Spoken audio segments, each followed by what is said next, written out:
is me, alive and not dead. A little over a month ago, on the 1st of August, my boyfriend and I were involved in a very serious ATV accident. It started out as any normal evening.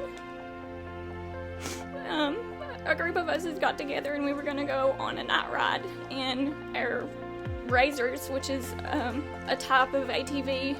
It's a side-by-side, very fast, very dangerous off-road vehicle.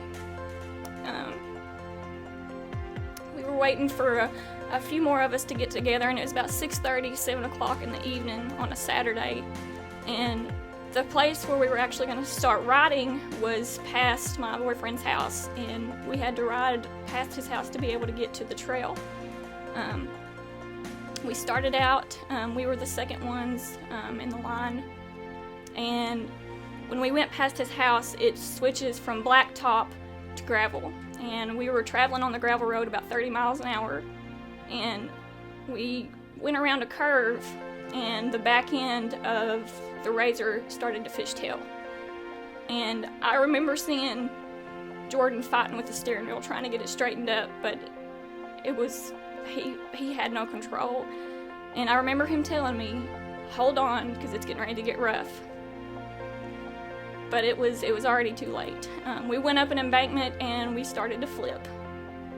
We started flipping on my side, and on the very first turn, Jordan came out immediately. It flipped about 4 or 5 times with me inside, and I'm not exactly sure when I came out, but the force of and the impact of how everything just happened, it was completely overwhelming. It happened so fast, but then again, it was like time almost stood still, and you were watching yourself flip and wreck. And I did not feel anything. I did not feel myself flipping with the Razor. I didn't feel my head hit the roof. I was knocked unconscious, but I could still remember and was kind of still aware of what was going on around me. And even though I didn't feel anything, I heard every single part of that wreck. I heard the Razor sliding across the ground. I heard the gravel was crunching underneath it. The shocks were squeaking. The plastic was breaking into a billion pieces. And it was so loud, and it was right in your ear that it was almost deafening. When I finally came to, I woke up to Jordan and a few of the others that we were riding with standing over top of me, trying to get me to talk, trying to ask me if I could wiggle my toes, if I could move my hands.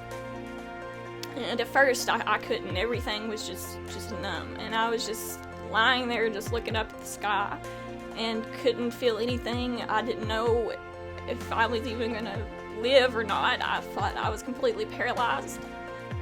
And a few minutes went by, and as they continued to try to get me to respond to them, the feeling started coming back into my legs and my arms and in the rest of my body, and the pain began to set in. And it was so great that it was almost unbearable. I have never felt so much pain through my body in my entire life. And they were talking to me and saying, can you get up? Can we get you to the hospital because you need to be checked out? And I just remember telling them that I can't move. I can't get up. I'm not physically able to get up off this ground. You're going to have to call the ambulance, and they're going to have to come get me. And literally, it felt like within 5 minutes, it went from, well, let's see if we can try to get you up, to take you to the hospital, to, well, we're going to call the ambulance for them to come get you. And by the time that the paramedics had got there, they came rushing over to me, and they immediately put me in a neck brace and put me on a stretcher, and there were straps going all the way across my body to keep me still. And they loaded me up into the ambulance, and they were putting IVs in both of my arms. They were checking my oxygen levels, blood pressure, all my vital signs, just to make sure that I was okay and that my head was okay. And they told me that because Rockcastle didn't have a trauma unit, that they were going to try to land a helicopter to take me to Lexington. And I just remember having so much terror and just the most fear that I have ever felt in my entire life, because I didn't know what injuries that I had or what was going to happen.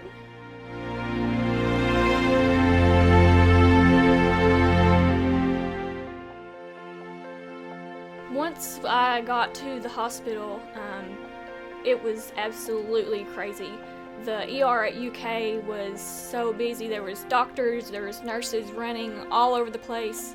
I was watching doctors and nurses run past me, and I was laying on a stretcher in the hallway with my neck brace on. And finally my mom and a few others came back there and was standing next to me, and they was visiting with me and asking me how everything happened. And at the time I couldn't really tell them, because it was almost like a blur. Like, it happened so fast, but I could remember some parts of it, but then again, it was hard to even realize what had just happened and why am I here where I'm at now. And they took me and they did x-rays, they did CAT scans, they did tons of stuff. And once I got back into my room and was resting, the doctor came in, and he looked at me and he said, "Miss Burdett, you have got a C6 neck fracture." And he said that's also called the diver's fracture, because that's the exact same thing that you get when you dive into shallow water. Your neck breaks instantly and your life is gone, just like a flash. It was there and now it's not. And he told me, he said 85% of the people who have this same exact injury that you have are wheelchair bound for the rest of their life or are killed instantly. And he said, we're going to put you in a neck brace for 6 weeks, and we think that you're going to make a full recovery. He said that does not happen often. You're very lucky to be alive. And all I could think of was being in that neck brace for 6 weeks. And at the time, all I could do was cry and cry and cry. And, just ask the question, why me? Why did this have to happen? And my mom and my boyfriend Jordan, they stayed in the room with me all night. And, they just kept reassuring me. They said, "Allison, you should be dead right now. You should not be here with us anymore. But you are. So stop asking why. And just start saying thank you. Thank you, Lord, for saving my life and giving me a second chance." Because that's exactly what happened. The devil thought he was going to get me that day. He thought he was going to take me out and have his fun. But God had other plans. And he said, "No, you can't have her, because she's mine."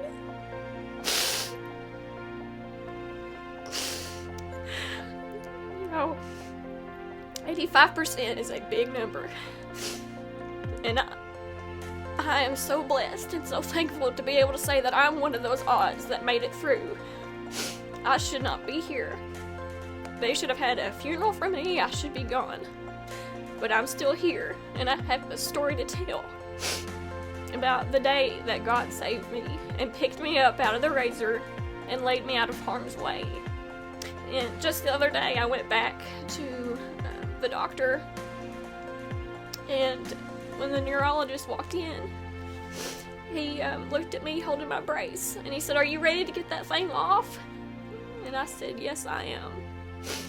And he, without saying another word, walked over to me and took it off and handed it back to me and said, "There you go. You can take it off." He said, "You burn it, you bury it, shoot it full of holes, throw it out the window when you're driving down the interstate. I don't care." But he said, "But you never have to wear that thing again." He said, "Your bone looks fabulous." He said, "Everything else is going to heal by itself in a couple weeks." And he said, "You'll be fine." He said, a lot of people he said, ATV accidents are the number one thing that we see in this hospital.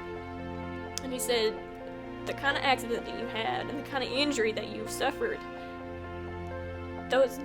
things just don't happen. He said, you're very lucky to be alive. And he said, don't take your life for granted, definitely. And I don't. I could have been in a wheelchair for the rest of my life, or I could have died. Those was pretty much the two options that I could have had. And now for me to make a full recovery and not have to wear this thing anymore, and to be able to have full use of my neck again, and to be able to live, that's exactly the kind of thing that I think about and be thankful for. Because I'm blessed. It's a miracle that I'm still alive. God has saved me. And I know that He's got so many plans for me, and I cannot wait to get out there and get started doing His work.